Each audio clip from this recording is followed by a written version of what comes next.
Yeah, a little bit of Elvis there and a little less conversation. Well, we're going to have loads of conversation because I am joined in the studio by the fantastic Sue Cook, and she's a homeopath and she specialises in health and brain issues such as dyslexia, and she's also a published author of many books as well.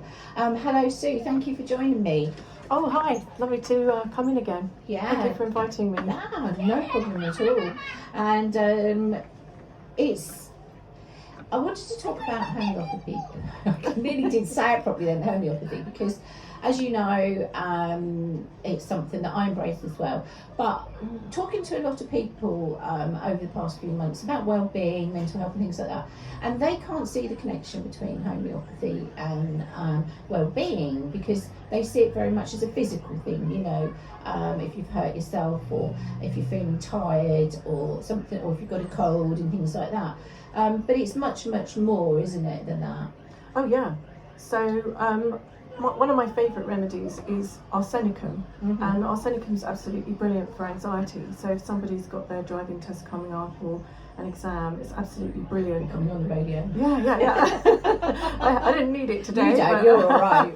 But bless some of our speakers could do with a little bit of that. Yep. So arsenicum's absolutely brilliant for anxiety, and it works really fast. Literally, as soon as you take it, you start to feel all I do. Yeah, there you go, listeners. Yeah. Look. So that's Arsenicum album. Yeah. Yes. Now, I just want to state though, we are talking about homeopathy, which is a form of complementary medicine. We are not doctors, we're not GPs.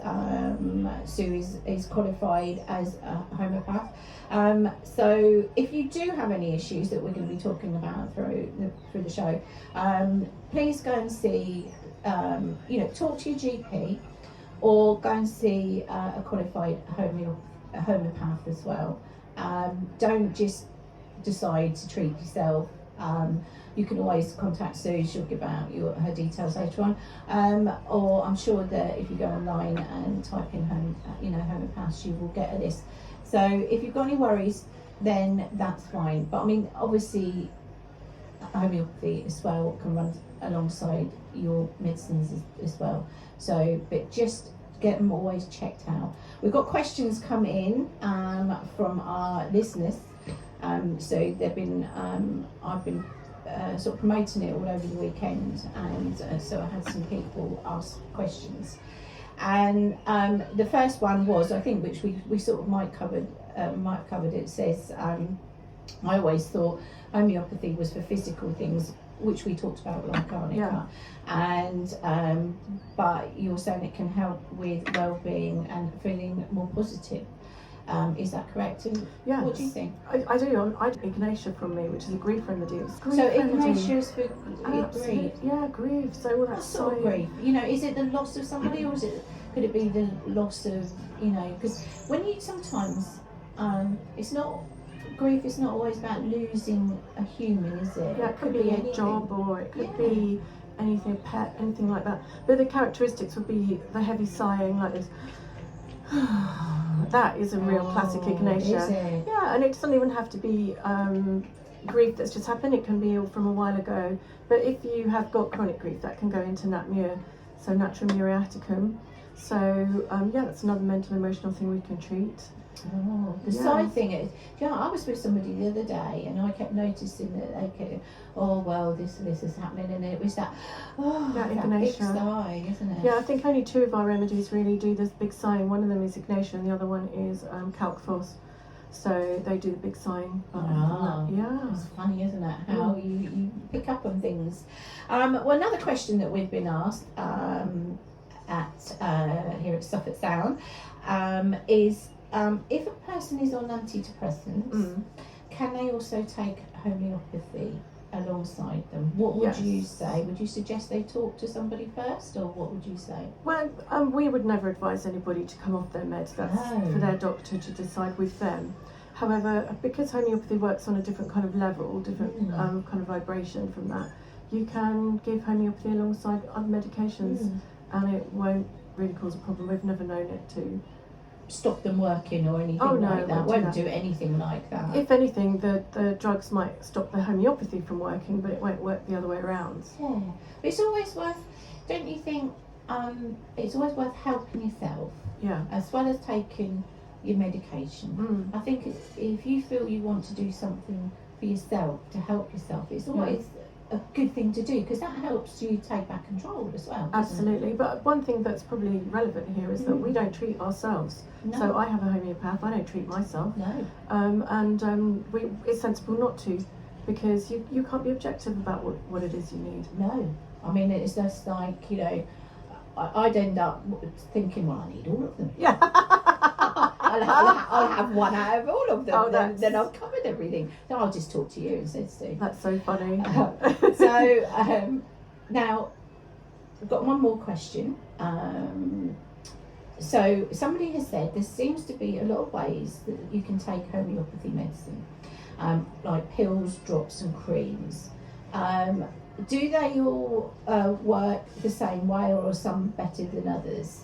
I suppose if you're not used to homeopathy, you don't know, do you? You go into a health shop and you see there's pills and there's creams and there's drops. What do you think they all serve a different purpose then? So the reason why we have different modes of taking a remedy, for example, the creams will be topical, so they'll go on you. Yeah. So the arnica will be for your bumps and bruises, and the hypercal cream will be for cuts or skin issues. Yeah. That's so good, isn't it? Yeah, and the rustox will be for ouchy joints and things like that. So they're all absolutely brilliant to have in your medicine cabinet topically to put on. Okay, so they are in sort of herbal doses when they're in the creams. When we take the remedies, we take them under homeopathic dilution. So we can give remedies that have been highly diluted and succussed, which gives them their energetic power. Yeah. I could talk about that for hours. So we often start with a 30C, which is a good standard dose.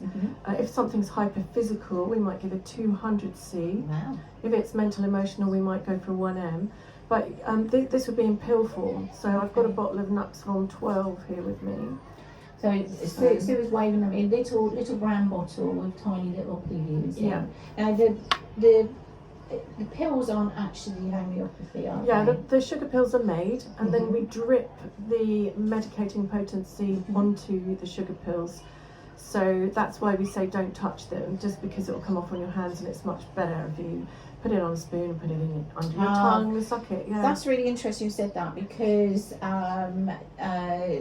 we've had a message in from Simon, who said that as a child his mother brought him up on homeopathy. And he could never understand why you can't touch them. You can touch them, but the medicating part of it will go straight into your skin. Yeah. So if you really want it to work more efficiently, you really want to just put it under your tongue and suck it, and then it goes straight into the buccal membranes and it's in your body. Oh, buccal membranes. Yeah, I like that. I like a little bit technical here. So I do like that. Now, if you've got a question you'd like to ask Sue about homeopathy, then you can message in on 07456 470 771, because you're up with questions. Oh, yeah. We've got some more questions coming in from people as well. Somebody else has just asked about why do you have to tip it into the cap and put the cap and tip it from the cap into your mouth. So that's somebody else's same question about touching. Yeah, and also you only want to take one pill, so if you don't really want to tip the bottle straight in your mouth. Because they're teeny tiny, aren't they? Especially the LMs. They're really tinky. I know, the times I've dropped some on the cabinet or on the worktop, you think, oh no. My rock, joined by Sue Cook, who is homeopath, published author, and lots of other things as well. But here, today she is wearing her homeopathy hat. So during the break, we had a question from a listener. Thank you very much for that. And this was from Sharon. Sharon, thank you very much for your message. She said it's really interesting listening to you guys talk about homeopathy. I often forget that I have got homeopathic remedies in my bathroom cabinet. However, I am interested on how long did it take you to train to be a homeopath? Is it something that you can do at night school? So my training took place partly at the University of Westminster, where I did a health science degree, and I was trained by medical doctors in anatomy, physiology, the whole shebang, differential diagnosis, etc., etc. So that I'm qualified to work in any hospital in the world practicing homeopathy and have a good handle on what's going on. I was also simultaneously at the London College of Classical Homeopathy for the same 3 years. So it was a full-time course, very full-time. I worked every hour. And I learned how to be a homeopath there. So I'm trained classically. So that means that we like to give one remedy at a time and see what happens. There are other modalities that you can do. So there are other ways of prescribing where you can give more than one remedy at once. But that's how I was trained. And since I've trained, I've learned more things. So you never stop learning. That's the wonderful thing about homeopathy. I've been graduated 29 years. And we never stop learning. I still feel like a beginner. It evolves, and you just go from more to more. And of course, obviously, as science and medicine and things like this progresses in life, you continue learning, don't you, about other things as well, and that you can embrace them and bring them into what you do, can't you? Absolutely. Before I even went to uni, I had a strong handle on nutrition. And that wasn't even a thing back then. No. So homeopaths didn't really have a gauge on nutrition then, but now they do. Yeah. Well, I can remember, because I went to Westminster Uni, so I trained as part of my naturopathy degree there, and I can remember people going, what is that? They thought it was something that you took your clothes off on the beach, I think, It was just like, naturopath, what are you studying that for? What is that? But I'd done a lot of my studies in Germany. Because it was a very German thing, but we are talking 30 years plus ago, so it wasn't a thing, when I first started. So same with you. It's funny, isn't it? But it's good that times have changed. Yes. And we progress in some ways. Yes, I think it is, and we learn by experience, and we learn from our patients. So since I've been graduated, I've learned EMDR, which is eye movement desensitization and reprocessing, and that's a really good trauma therapy, and hypnotherapy, and of course neurodevelopment, which is the brain thing that I do, which is just fabulous. I've got another question come in here. This has made me smile. Listeners, I love your questions. You are just fantastic. So remember, if you've got a question, you've still got time to message in on 07456 470 771. Message Sue Cook in here, homeopath, and she will endeavour to answer your question. This one has made me smile. Said, hello ladies, loving the show. Got a quick question. I know it might sound silly, but my mum says homeopathy takes weeks to work. Is this true? I just love that. That's a good one, because no. For example, arsenicum will work as soon as you take the lid off the bottle and put it in your mouth. It's instant. Yeah. But plant remedies, so the herbs that we use in homeopathy, but diluted to homeopathic potency, they'll work fast, but they only have a short duration of action, so they might have worn themselves out in hours or weeks. Whereas remedies like kali carb, so potassium carbonate, can take 3 months to work. Goodness I know, gracious. it's one of the most deep acting remedies. So if you're looking at those, but the interesting thing about kali carb, whilst it can take 3 months to start working, if you take it and you've got a breech baby, it'll turn it round just really, really fast. My goodness, lots of things, isn't crazy, it? It's just crazy. Yeah. So it's just like, there's never a set rule, is there? No. But that's also life, isn't it? Yeah. There's never a set rule in life either. And I think that's why we're too black and white sometimes, aren't we? Do you think? Yeah, maybe, because I think the thing is, if we have a small amount of information about a big subject, it's like if you're describing an elephant, and so you're trying to describe the tail, and there's a lot more to an elephant, isn't there? So you really need to know the bigger picture to get a good handle on it, and that's why studying's so much fun and hard. But it was hard, but it was worthwhile. But it's homeopathy is a strange one, because I think some people feel they can't see it, so it's but you can't see normal medicine, can you? But we're on the radio, you can't see that either. No, and we're real. Yeah, exactly. So that's very true. Yes, I like that answer. So listeners, you see, we are real, and we're live as well. Because do you know, that's something about Suffolk Sounds there, is that we all present live here, yeah, which is fantastic. So because even a lot of the bigger radio stations, they don't broadcast live all the time. So we're quite good because you're very much real. So. Thank you. She's very much real, guys and girls. Now, we've been talking about well-being, and people think that homeopathy can only work on, like, your physical colds and bumps and bruises. But if somebody is suffering with a bit of anxiety or a bit of lowness or stress, is it worth them going to see a homeopath? I always think so. I think the mental, emotional side of homeopathy is just fabulous. It's saved me so many times, and I love it. So our mental, emotional remedies are just great. And as I mentioned earlier, arsenicum's really good. It's a good one for me. Natmir is really good for grief as well, in Ignatia. All the anxieties. A lot of the sepia, if you're not in the mood to see people, that can be a really good one, and also for menstrual issues, stuff like that. But it's. Oh, I need that then. Sepia is the one that you don't want to see people. Yeah, you don't want to answer the door. But also, I could be like that sometimes.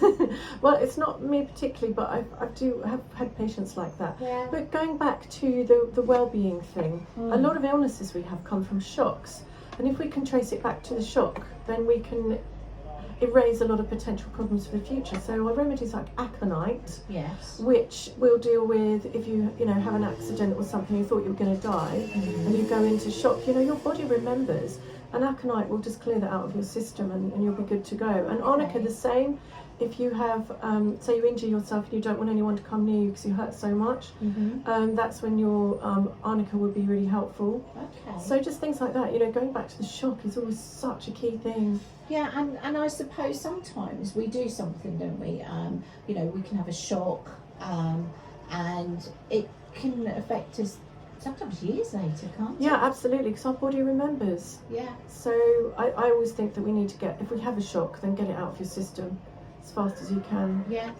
And we can't always remember, can we? About what it takes talking to somebody. Yes, and that's why it takes seeing a therapist to help you, because we're useless at helping ourselves. We are. Just had a message in here saying, "Hi, fascinating that some homeopathy takes so long to work and is so deep. Really interesting listening to you, Mary." Well, thank you for that. It is, and we're just saying about shock and trauma, and because sometimes we have childhood traumas and they come out later on in life, and shock. I think shock is something we don't give enough support to. 100%. Because like if you're involved in an accident or somebody suddenly dies or something, your body gets over it, doesn't it? Produces adrenaline and you crack on and you think you're all right and everything like that. And sometimes you're not, are you? No, your body keeps score, so it's going to come out later. So it's so important to deal with those shocks. Yeah. Well, you're going to be with us after the break, so we've got a few more moments that we can ask Sue any questions after the next break that will be coming up. So you can message in and let us know. Sue, would you join us again maybe next month, so give people more time to ask questions and things like that and send them I'd love to. Thank you so much. Yes. Okay. Well, don't go away because we're going to have a few questions after the break, and I want to just find out a little bit more about your books, because you are an author as well, aren't you? Yeah, I'm prolific. I was a journalist when I was young, and I still write articles for magazines too, as well as books. So I'm pretty out there with the old words. So you don't just write about homeopathic remedies and things like that? No, nutrition. I've done 3 books on nutrition. One on brain health, so dementia prevention. 2 on chickens and 1 on gratitude for children. Okay, so out of all that, I heard chickens. So we're going to be talking about chickens after the break and some more homeopathy. Don't go away. Stay tuned because it's a crack. Bad Dreams by Teddy Swim as well. I'm Jules Button, this is Suffolk Sound, and your station, your music, your voice, And I just want to thank Jane Billing for sponsoring the Wednesday Wellbeing Show. Wednesdays with Jules Button is proudly sponsored by Brainbuzzz, supplying secure storage containers to your door. Head to brainbuzzz.co.uk now. And I'm joined by Sue Cook, and we've been talking about all things to do with homeopathy. I struggle with that, and also she keeps laughing every time the guy goes, Jules Button. Sue, now you we've been talking about different things to do with homeopathy and well-being. Just before we talk about your books, we've just had a question in from Adam, and he said, I've got some homeopathic tablets, and it says I should take them 30 minutes before food. Why? So we were always told that. So when I was a young girl, not a homeopath back in those days, we were always told. Back in the day. Oh, I know, back in the day.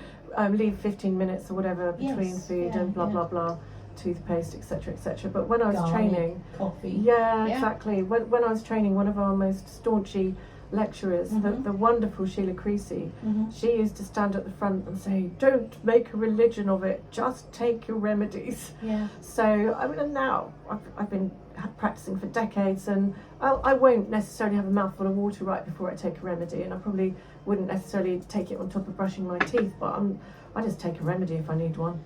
And the thing is that if people get too religious about it, thinking, oh God, and regimented, sometimes that can put them off taking it. Yeah, because just get it in you. Exactly, it cuts down the time when you're going to be taking it. But if you need a remedy, take it. The reason I think why that evolved, that idea, is in case the remedy gets antidoted. Yes. So, for example, you can antidote remedies with eucalyptus and potentially some with coffee, but mint, coffee, all of that. So, but it doesn't necessarily mean that all of them will be antidoted by any of those. So just get them in you. Yeah, just do it. Just take your remedy. Yeah. So just there we go. Better off taking it than worrying about where protocol. Exactly. Yeah. Now I know you've published a lot of books and to do with health and things like that, but I want to swing it around to something that I particularly like. Okay. Chickens. Because you are. I've always known you as the chicken lady. Have you? Yeah, but I mean that in the nicest possible way. It's my lovely plumage. Exactly. I didn't want to say that, but because I love your names of your chickens, and that was always cracked me up. But you've written books, haven't you? Because wasn't one of them quite famous? Wasn't she a detective or something? Oh, that was Jessica. Yeah, her detective name was Burton Coggles. Private investigator, she used to go off and work for the Met and solve little mysteries, because no one notices a small black chicken. There could be one in here now. Have you looked? No. Exactly. No, there might be one in here listening. I know. Yeah. I know. But we probably don't have any mysteries that need solving, so there probably wouldn't be a small black chicken in here. But if there was, we'd think, oh. We have other people in the studio listening, We do. and they're also cracking up at this conversation, which is just amazing. So tell me a little bit more about the chicken books. Well, so we've got Lily Allen, who's 12, and she's really the kind of the boss chick, of it all. So she's the matriarch. She's 12, and she's the size of a cauliflower. Oh. And then we've got the Fog. We call them the Fog because there's 4 big silver chickens who are bantams, but they're ginormous compared with little cauliflower chicken. So and they're like this white cloud, that like silvery cloud that moves around, and they look like a cloud. So I call them the Fog. Oh, the fog has landed when they get up in the morning. And they're just very funny and expressive. So one of them is Brittany. Yeah. And Brittany, well, Daddy calls her Bridler. So Bridler loves Daddy cuddles. So she's always coming over for Daddy hugs. And I've seen the photos, and he hugs the chickens. Yes, he does. Yeah. Yes, he does. So the adventures. So how the Chicken Report started. So the 2 books are called the Chicken Report and the Chicken Report 2. And how it started is because I used to make a coffee for my partner in the morning and take it up to bed, and he'd say, what are the hens doing? So I would tell him what I could see, and it was a bit like dingbats. Oh, so I see they're queuing for a bus, or they've got their sewing machine out, and it just turned into, because you see the way we found out that Jessica was a private investigator was because I was typing up her notes, because chickens can't type and their spelling's awful. Oh no! I don't know what goes on. Do you reckon they've got a bit of dyslexia? I think I might have. So I was typing up her notes, and I showed my partner. I went, well, this is secret agent stuff. Yeah. And so Button Coggles was born, and then that's how we found out. But and then they're all cartoons, so the books are cartoons, and it's like sometimes Lily says, to have access to this space, you have to hopscotch across all these stones, and just silly things, because Oh, that's what just she's like. right. Or pin the tail on the chicken. So But when they have their parties. You know, I was talking to you earlier about books being uplifting and Yeah. escapism. These are exactly the books I'm talking about. Exactly, aren't they? especially as Bridlet wears Yeah. a lanyard and is sometimes an emotional support chicken. So, you know, if you need that bit of uplift, then she's there. Yeah. And So tell people how they can get hold of your books, both chickens and also your brain books. so all of them are on Mhm. the Amazons, but they're Yeah. also in my own shop, which is Brainbuzzz shop. So Brainbuzzz, brain, one word, buzz with 2 Z's.com. Yeah. That you should come up with my shop. And in there are all my books. Just scroll through or type in book and my list of books will come up. Fantastic. My Brain in a Jar book is also at Kenny's Bookshop in Ireland Mhm. and at Helios Homeopathic Pharmacy. Mhm. The others are either limited to Amazon or my Mhm. shop. And I can be contacted. My website Mhm. isn't great really. I can't access it at the moment, so it's got a bit outdated. But it's brainbuzz, one word, 3 Z's.co.uk. Mhm. And I'm on the Instagrams. Oh, what am I on? Sue Cook, the Brain Homeopath. Yeah. Sue Cook, Brainbuzzz, the Brain Homeopath. Just I put think. Suffolk in, and if anybody can't find you, Yeah. they can get in contact with me. Jules Button on Suffolk Sound. I'm on Facebook. And I have a YouTube. You do. It's the Child Brain Whisperer. There we go. Sue Cook Brainbuzz. So it's quite long. Sue, thank you so much for entertaining us about your chickens. I just love your chickens. Thank you. And also, though, more on a serious note, talking about how homeopathy can help with well-being and help mental health and help lift your spirits a bit. It's been very interesting. So thank you. I look forward to you coming back again. You're most welcome anytime. And also, now in the studio, we've got we're joined by